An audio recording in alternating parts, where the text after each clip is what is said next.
Selamat datang di media edukasi video kami Sumayasa Dum Edukasi. Media pembelajaran asik, kreatif, dan menyenangkan. Pada kesempatan ini kita akan belajar bersama materi tematik kelas 6, tema 1 Selamatkan Makhluk Hidup, sub tema 1 Tumbuhan Sahabatku, edisi buku paket pembelajaran 2. Burung beo, burung belibis, buah naga dimakan ulat. Tonton videonya sampai habis, semoga bermanfaat. Namun sebelum lanjut, mari kita berdoa sejenak agar kita diberikan kemudahan dan kelancaran di dalam belajar. Dan jangan lupa, mari sama-sama kita dukung dan kita bangun channel ini. Klik subscribe, like, dan share agar video ini memberikan manfaat untuk kita bersama. Selamat datang di media edukasi video kami Sumayasa Dum Edukasi. Hari ini kita akan melanjutkan pembelajaran sebelumnya, yaitu untuk pembahasan materi untuk kelas 6 tema 1 Selamatkan Makhluk Hidup, sub tema 1 Tumbuhan Sahabatku. Kita akan melanjutkan ke pembelajaran 2, edisi buku paket. Tahukah kamu bahwa ada beberapa jenis tumbuhan yang dapat diolah menjadi makanan dan obat? Ayo kita cari tahu. Ayo membaca. Di Asia Tenggara, banyak tumbuhan yang dimanfaatkan untuk bahan makanan, namun di antaranya banyak juga yang dimanfaatkan sebagai obat. Asia Tenggara sebagai wilayah tropis memungkinkan banyak tumbuhan hidup.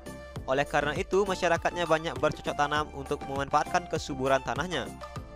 Bawang merah sering dijumpai di dapur masyarakat Indonesia. Selain untuk bumbu, bawang merah juga bermanfaat untuk mengobati beberapa penyakit. Orang Jawa mengenalnya dengan sebutan berambang.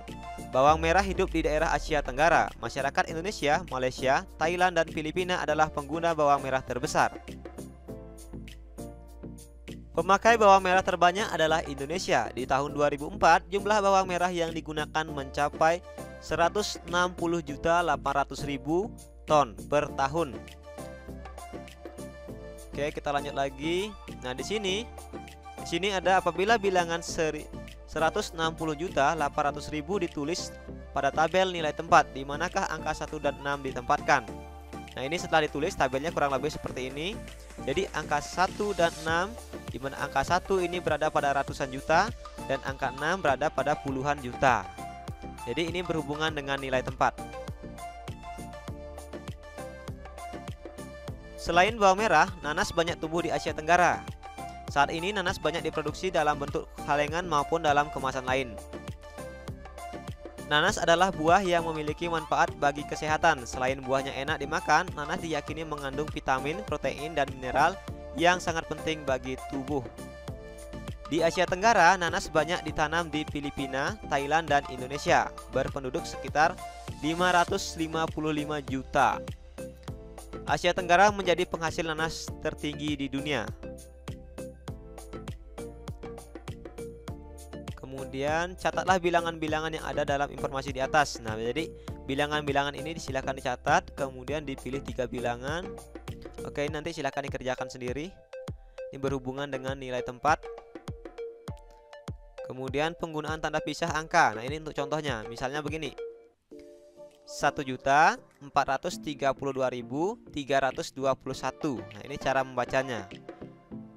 Angka-angka jika dikelompokkan berdasarkan batas tanda pemisah. Nah, angka-angka ini jika dikelompokkan ke dalam cara membaca atau ke dalam nilai tempat, maka kurang lebih nanti jadinya seperti ini.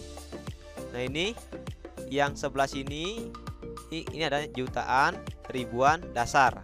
Jadi yang sebelah sini dasar, kemudian di sini ribuan, kemudian di sini nanti jutaan. Kalau ada lagi berarti udah puluhan juta.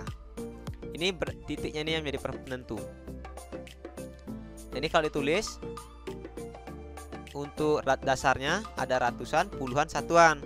Untuk ribuannya juga sama, ada ratusan, puluhan, satuan. Untuk jutaannya juga sama, ada ratusan, puluhan, satuan. Nah, dari angka ini jika kita tulis jadinya seperti ini, 1432321. Angka 1 ini, 1 yang di sini, ini menempatkan satuan jutaan, berarti 1 juta. Angka 4-nya yang ini, nah 4 ini menempati ratusan, ribuan. Terus angka 3-nya menempati puluhan ribuan. Ini angka 2-nya yang ini menempati satuan, satuan ribuan, dan seterusnya. Nah, sekarang tuliskan jawabanmu dari soal berikut. Ini ada beberapa soal matematika yang coba sudah kita kerjakan. Nah, ini ada bilangan jika dijumlahkan disuruh menulis dalam bentuk penulisan standar. Jadi caranya kita jumlahkan. Ini kalau dijumlahkan seperti ini, kita jumlahkan ke bawah. Hasilnya yaitu 12.320.472. Jadi bentuk penulisan standarnya seperti ini. Hasil ini kita jumlahkan. Ini kan 10 juta, 10 juta, kemudian ini 2 juta, 300.000, 20.000, 3.000. Nah, ini dalam bentuk nilai bilangannya. Setelah ditulis dalam bentuk standar jadinya seperti ini. Untuk nomor 2 masih sama, 4 juta.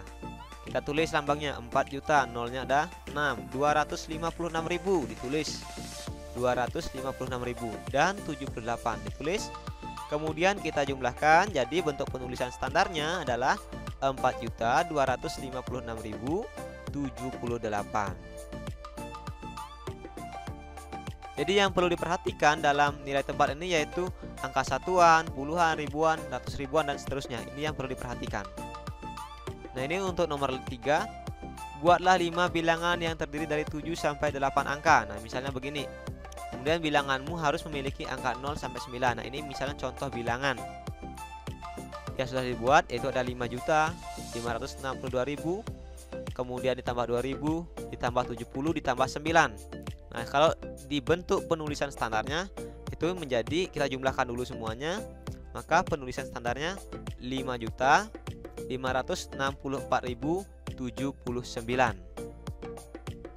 Untuk nomor 4 nanti silakan dikerjakan, dicoba-coba. Untuk nomor 5 juga. Nah, kita akan lanjut dulu ke materi tematiknya. Kita cari dulu. Nah, ini. Di sini ada cerita tentang Edo dan teman-temannya yang ingin membuat wedang jahe.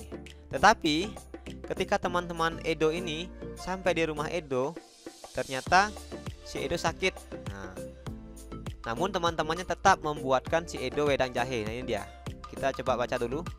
Di hari libur, Lani dan teman-temannya merencanakan untuk berkumpul di rumah Edo. Mereka berencana membuat minuman dari jahe. Ya, mereka akan mengolah jahe menjadi minuman sehat dan segar. Namun, alangkah kagetnya Lani, Udin, Siti, dan Dayu, dan Beni. Edo ternyata sedang sakit. Ia batuk dan demam. Edo terbaring di tempat tidur. Mereka akhirnya bersepakat membuatkan wedang jahe untuk Edo. Di belakang rumah Edo banyak tanaman jahe. Edo sangat senang. Persahabatan mereka sangat indah. Mereka memiliki latar belakang yang berbeda. Namun, semangat tolong-menolong di antara mereka sangat tinggi. Bagaimana pendapatmu tentang sikap teman Edo? Tulislah pendapatmu pada kolom di bawah ini. Nah, jadi teman-teman Edo ini sangat baik. Kemudian sikap teman-teman Edo ini mencerminkan pengamalan dari sila kedua Pancasila, yaitu sikap tolong-menolong, solidaritas antar sesama manusia. Kita lanjut lagi. Nah, ini adalah bunyi dari sila-sila Pancasila. Untuk sila pertama, ketuhanan yang Maha Esa. Sila kedua, kemanusiaan yang adil dan beradab. Sila ketiga, persatuan Indonesia. Sila keempat, kerakyatan yang dipimpin oleh hikmat kebijaksanaan dalam permusyawaratan perwakilan. Sila kelima, keadilan sosial bagi seluruh rakyat Indonesia. Ini adalah bunyi dari sila-sila Pancasila.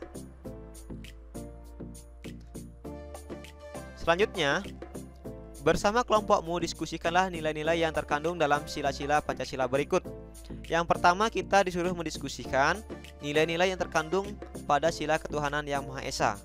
Jadi, pada sila ketuhanan yang Maha Esa ini ada nilai-nilai yang terkandung, yaitu misalnya yang pertama nilai takwa terhadap Tuhan yang Maha Esa. Kemudian yang kedua nilai toleransi antar pemeluk agama. Yang ketiga nilai kerukunan antar umat beragama. Dan yang keempat, saling menghargai dan menghormati kebebasan menjalankan ibadah sesuai dengan agama dan kepercayaan masing-masing. Nah, ini adalah beberapa nilai yang terkandung dalam sila pertama. Kemudian untuk sila kedua, sila kemanusiaan yang adil dan beradab, itu nilai yang terkandung dalam sila kemanusiaan yang adil dan beradab antara lain, yang pertama, mengakui persamaan derajat, menghargai hak asasi manusia. Kemudian mengembangkan sikap tolong-menolong dan sikap saling tegang rasa. Nah, ini seperti yang dilakukan oleh teman-teman Edo tadi. Dan berani membela kebenaran serta keadilan. Nah, ini merupakan contoh atau nilai-nilai yang terkandung dalam sila kedua Pancasila. Kita lanjut lagi. Nah, di sini ada penjelasan. Nilai-nilai yang terkandung dalam sila ketuhanan yang Maha Esa. Nilai takwa terhadap Tuhan yang Maha Esa, toleransi dan penghormatan kepada agama yang atau kepercayaan lain, kerukunan antar umat beragama. Selanjutnya untuk sila kedua, di sini ada persamaan derajat, menghargai hak asasi manusia, solidaritas antar sesama manusia dan perdamaian. Kita lanjut lagi. Nah, di sini ada gambar. Amati gambar berikut. Ini gambar pertama. Kita lihat kurang lebih ini agama yang berbeda, beragama. Nah, ini juga sama-sama ini agama yang berbeda, saling tolong menolong. Nah, ini nomor 3 ada bangunan tempat ibadah. Ini ada tempat ibadah yang saling berdekatan. Kemudian nomor 4 menjenguk teman yang sakit, dan nomor 5 di sini ada belajar kelompok atau diskusi. Nomor 6 menolong teman yang jatuh atau terkena musibah. Nomor 7 di sini ada 2 orang anak, yang satu mengemukakan pendapat dan yang satu mendengarkan pendapat temannya. Yang di sini berpamitan kepada orang tua. Nah, kemudian kita disuruh mengisi tabel. Tabelnya diskusikan mengenai sikap atau perilaku yang terdapat pada gambar di atas. Tulislah nomor gambar pada tabel berikut sesuai dengan pengelompokannya. Nah, untuk perilaku yang sesuai dengan sila ke-1, yaitu gambar 1, gambar 2, dan gambar 3. Gambar 1 yaitu tentang takwa kepada Tuhan yang Maha Esa. Gambar 2 tadi yang di atas itu tentang toleransi kepada agama atau kepercayaan lain. Untuk gambar 3 tentang kerukunan antar umat beragama. Nah, selanjutnya untuk perilaku yang sesuai dengan sila kedua, ini gambar 4 itu tentang menjenguk teman yang sakit. Kemudian gambar 5 menghargai pendapat orang lain. Gambar 6 mau membantu teman yang terkena musibah. Dan gambar 7 memberikan kesempatan kepada orang lain untuk mengemukakan pendapat. Gambar 8 menghormati orang yang lebih tua. Kita lanjut lagi. Selanjutnya, berikan 3 contoh perilaku atau sikap lain dalam kehidupan sehari-hari yang sesuai dengan sila ke-1 Pancasila. Kemudian jelaskan bagaimana kamu akan menerapkannya. Oke, jadi di sini 3 contoh perilaku atau sikap lain dalam kehidupan sehari-hari yang sesuai dengan nilai-nilai sila ke-1 Pancasila. Itu yang pertama, tidak mengganggu teman yang berbeda agama saat menjalankan ibadah. Kemudian yang kedua, mau berteman dengan siapa saja meskipun berbeda agama, berbeda suku. Yang ketiga, merawat dan mencintai ciptaan Tuhan, misalnya merawat tanaman, kemudian menyayangi binatang atau hewan peliharaan. Ini adalah contoh dari pengamalan sila ke-1. Selanjutnya sila kedua, berikan 3 contoh yang sesuai dengan pengamalan sila kedua. Nah, yang pertama misalnya membantu teman yang kesusahan. Yang kedua, menghormati orang tua atau menghormati orang yang lebih tua. Dan yang ketiga, menjenguk teman yang sakit. Nah, ini adalah beberapa contoh dari pengamalan sila kedua. Kemudian kita lanjut lagi. Nah, di sini ada tentang seni patung.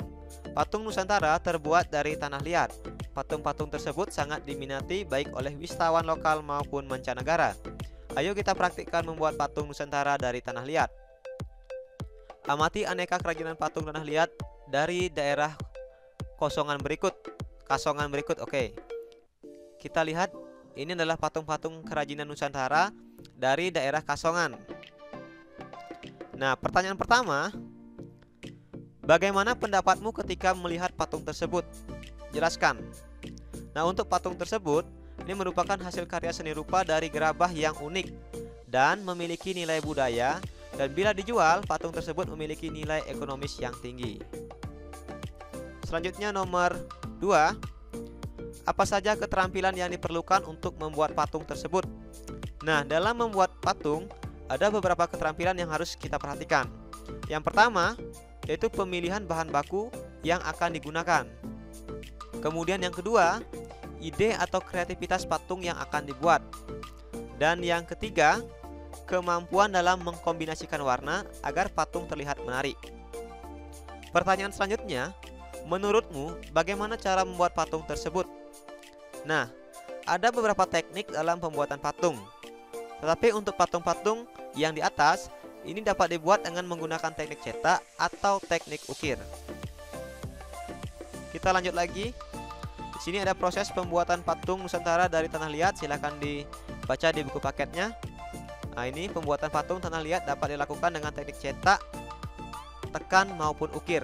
Nah, ini silahkan dibaca nanti di buku paketnya. Cara membuat adonan plastisin. Nah, ternyata selain menggunakan tanah liat, untuk membuat patung ini juga bisa menggunakan plastisin. Selanjutnya kita sudah sampai pada akhir pembelajaran 2. Jadi di pembelajaran 2 ini kita sudah belajar tentang berbagai materi yang berhubungan. Nah, yang pertama tadi kita sudah belajar tentang kerukunan, pengamalan sila-sila Pancasila, yaitu untuk sila pertama dan sila kedua. Kemudian kita juga sudah belajar tentang seni patung. Nah, semoga apa yang kita pelajari pada kesempatan ini memberikan manfaat untuk kita bersama.